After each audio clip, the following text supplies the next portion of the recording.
அரசாங்க உத்தியோகம் இல்லாதவர்களாக இருக்கட்டும், மத தலைவர்களாக இருக்கட்டும், கோயில் தலைவர்களாக இருக்கட்டும், மகளிர் சங்க தலைவர்களாக இருக்கட்டும், தலைவர்களாக இருக்கட்டும், பெற்றோர்களாக இருக்கட்டும், சமூகத்தில் ஒவ்வொரு மனிதர்களும் கடமையும் பொறுப்புமாகும். அவர்களை நல்லவர்களாக மட்டுமல்ல, அவர்களை நல்லவர்களாகவும் இந்த சமூகத்தில் பிரஜைகளாக வளர்ப்பதுடன் நாட்டுக்கும் சமூகத்திற்கும் நாம் என்ன செய்கின்றோம் என்றால் அவர்களை நல்ல விதமாக வளர்க்க மட்டுமல்ல, அவர்களுக்கான பாதுகாப்பை வகிக்க வேண்டும். அதற்கு நமது எல்லோரது கடமையும் பொறுப்பும் முக்கியமானது. இன்னொரு விடயம் என்னவென்றால், ஆண் கட்டால் சம்பவம், பெண் கட்டால் சரித்திரம். ஏனென்று சொன்னால், ஆண் பிள்ளை பெற்றவர்கள் எல்லாம் சந்தோஷப்படுவார்களால் நாம் ஆண் பிள்ளைகளை தள்ளி வைத்து விட்டோம், எங்களுக்கு அந்த பொறுப்பு இல்லை, பெண் பிள்ளைகளை தான் பாதுகாக்க வேண்டும் என்பதல்ல. எல்லா பிள்ளைகளையும் நாம் பாதுகாக்க வேண்டும், அவர்களுக்கு தகுந்த கல்வியையும் அளிக்க வேண்டும் என்பதுடன் இந்த பெண் பிள்ளை என்றது என்ன விடயம் என்றால், இன்றைக்கு தனியார் இடங்களாக இருக்கட்டும், டியூஷன் சென்டர்களாக இருக்கட்டும், பாடசாலைகளாக இருக்கட்டும், வீடுகளிலும் கூட பொறுப்பு வாய்ந்தவர்களாக துஷ்பிரயோகத்தை ஏற்படுத்தக்கூடியவர்களாக இருக்கின்றார்கள். குறை கூறுவதற்கு இல்லை. நாம் ஆறு பாதுகாப்பாளர்கள் என்று நினைக்கின்றோமோ, தந்தை, சகோதரன், மாமா மற்றும் உறவினர், ஆசிரியர், இவர்களைத்தான் நாம் உறவினர்கள் என்ற நம்பிக்கை வைத்துக் கொண்டு அவர்களிடம் எங்களது பிள்ளைகளை பாதுகாக்க வேண்டும் என்று ஒப்படைக்கின்றோமோ, அவர்களாலேயே துஷ்பிரயோகங்கள் நடைபெறுகிறது. அண்மையில் நிறைய சம்பவங்களை கேள்விப்பட்டிருப்பீர்கள். எமது அருகில் உள்ள கிராமங்களில் கூட, நல்ல படித்த குடும்பங்களில் கூட, கல்வி கற்ற வசதியான குடும்பங்களில் கூட பெரியார் பிரச்சனை நடக்கிறது. அதான் சொல்வார்கள், ஆண்களுக்கான சம்பவம், பெண்களுக்கான சத்தியம். ஆண் பிள்ளை ஒன்று கட்டுவிட்டாலோ பிரச்சனை என்றாலோ அதை பற்றி யாருமே அலசுவதில்லை, கலைப்பதும் அந்த இடத்துடன் முடிந்துவிடும், அது சம்பவமாக முடிந்துவிடும். ஆனால் ஒரு பெண் பிள்ளை, அது சிறுமியாக கூட இருக்கட்டும், அல்லது வளர்ந்த பெண்ணாக இருக்கட்டும், அல்லது திருமணமான பெண்ணாக கூட இருக்கட்டும், அவரால் ஒரு பிரச்சனை ஏற்பட்டால் அந்த சமூகத்தில் அது சரித்திரமாக எல்லாருடைய வீட்டிலும் படைத்துக் கொண்டிருப்பார்கள், சரித்திரம் படைத்து விடுவார்கள். புத்தகம் மட்டுமல்ல, பத்திரிகையில் தான் எல்லா இடத்திலும் அந்த பிரச்சனை தான். அதனால் நான் கூறுவதை, பெண்கள் பிரச்சனைக்குரியவர்கள் அல்ல, ஆண்கள் மட்டும்தான் பிரச்சனை ஏற்படுத்துவார்கள் என்று மட்டும் தயார் செய்து நினைக்கிறவர்கள். பெண்களுக்கு பிரச்சனை பெண்களாலும் கூட ஏற்படுத்தப்படுகிறது என்பதை நாம் மறுப்பதற்கு இல்லை. அதனால் பெற்றோர்களுக்கு கூற வேண்டிய ஒரே ஒரு விடயம், நாம் பெற்ற பிள்ளைகளை நாம் பாதுகாக்க வேண்டும். அவர்களுக்கு கல்வி அளிப்பது மட்டுமல்ல, அவர்களுக்கு சகல துறைகளையும் அவர்களை முன்னேற்றம் அளிக்க வேண்டும். அதே மாதிரி வேலைக்கு செல்லும் பெண்களாக இருக்கட்டும், வேலைக்கு செல்லாத பெண்களாக இருக்கட்டும், தாய் என்றவுடன் அவருக்கு பொறுப்புகள் அதிகம்.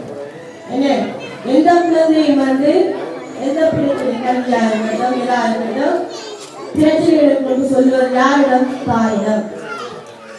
ஆகவே தான் கல்வி கற்றால் அந்த குடும்பமே வளர்ச்சி அடைகின்றது, அந்த கிராமம் வளர்ச்சி அடைகின்றது, அந்த சமூகமும் வளர்ச்சி அடைகின்றது. அதை சொல்கிறார்கள், பெண்கள் தான் நாட்டின் கண்கள் என்பது போல நம்முடைய மகளிர கல்பொருளும் அவளது சக்தியே நாட்டின் சக்தி.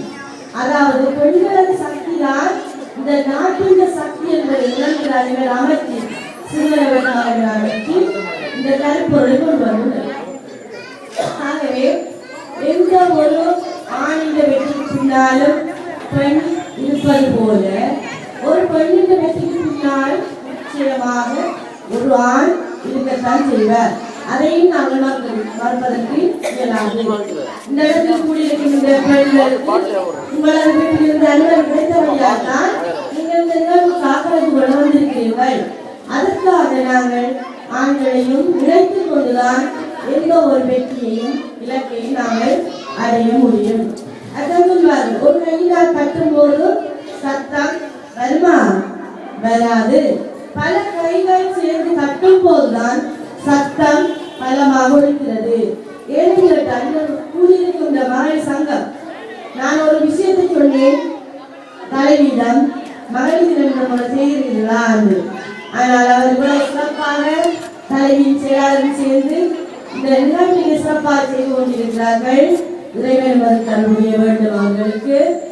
இந்த மகளிர் சங்கம் என்னும் போதுதான் நான் உங்களுக்கு கூற வேண்டும், இது சங்கம் தானே, இதுக்கு என்னத்துக்கு நாங்கள் செல்ல வேண்டும், சங்கத்தால் எங்களுக்கு என்ன பயன், எங்களுக்கு காசு வாங்குவாங்க சங்கத்துக்கு, எங்களுக்கு சங்கத்துக்கு எங்களுக்கு எந்த தரமாட்டார்கள் என்பதால் ஒரு நோக்கம். நான் கொடுப்ப சங்கத்துக்கு 50 ரூபாய் மட்டும்தான். ஆனால் சங்கம் என்று மட்டும் நீங்கள் தள்ளிவிடாதீர்கள். நான் சொன்ன மாதிரி பல கைகள் சேரும் போது எப்படி சத்தம் ஒழிக்கின்றதோ, நீங்கள் அவ்வளவு இணையும் போது ஏதாவது ஒரு நல்ல விடயத்தை உங்களால் செயல்படுத்த முடியும். இந்த அரசியல் கட்சியில் எடுத்துக்கொள்ளுங்கள், அவர்களெல்லாம் வெல்வதற்கு பயன்படுத்துவது பெண்களை தான். அதே நேரத்தில் இந்த ஆட்சியாளர்களை எம்பிமார் போஸ்டு கூட மகளிர் சங்கத்தின் உதவியுடனான அவர்கள் வெற்றி அடைந்தார்கள். ஆரம்பத்தில் எத்தனையோ சட்டங்கள், பெண்கள் பட்டியலாக இருக்கட்டும், சீரோ சமவாயமாக இருக்கட்டும், இன்றைக்கு நமக்கு சமத்துவம் எத்தனையோ விஷயங்கள் கிடைத்திருக்கிறது. ஆணுக்கு சமத்துவம் என்ற பாலியல் ரீதியான சமத்துவம் கிடைத்துள்ளது. இதற்கு காரணம் ஒவ்வொரு கொள்கைகள் திட்டங்கள் வகுக்கப்பட்டிருக்கு. யாரால? பெண்களால, பெண்கள் அமைப்புகளால, பெண்கள் சங்கங்களால. அதை வைத்துக் கொண்டுதான் இந்த மகளிர் அமைச்சு உருவாக்கப்பட்டது. எங்களுக்கு தனியான அமைப்பு. இப்பொழுது சிறுவர்களை ஒன்றிணைத்து சிறுவரை உயர்த்தி மகளிர் விவகார அமைச்சாக இணைக்கப்பட்டது.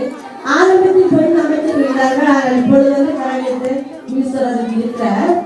ஆண் மினிஸ்டராக இருந்ததற்கு காரணத்தால் என்னவோ தெரியாது, இந்த நிறைய அபிவிருத்தி எல்லாம் இருந்தது. மகளிர் அமைச்சர் நிறைய ஒதுக்கீடுகள் சென்ற வருடங்கள், அதுக்கு முந்தைய வருடங்களை விட இந்த ஆண்டு வரவு செலவு திட்டத்தில் மகளிர் அமைச்சருக்கு தான் நிறைய பணம் செய்யப்பட்டுள்ளது. அதுக்கு காரணம் எங்களை போன்ற பெண்களின் கருத்துக்களும் கொள்கைகளும் அதன் வெளிப்பாடுகளும் தான் இப்படியான திட்டங்கள் அமல்படுத்தப்படுகிறது. இந்த 2 லட்சம் லோன் வட்டியில்லாத கடன் ஜனாதிபதியால் வழங்கப்படுது.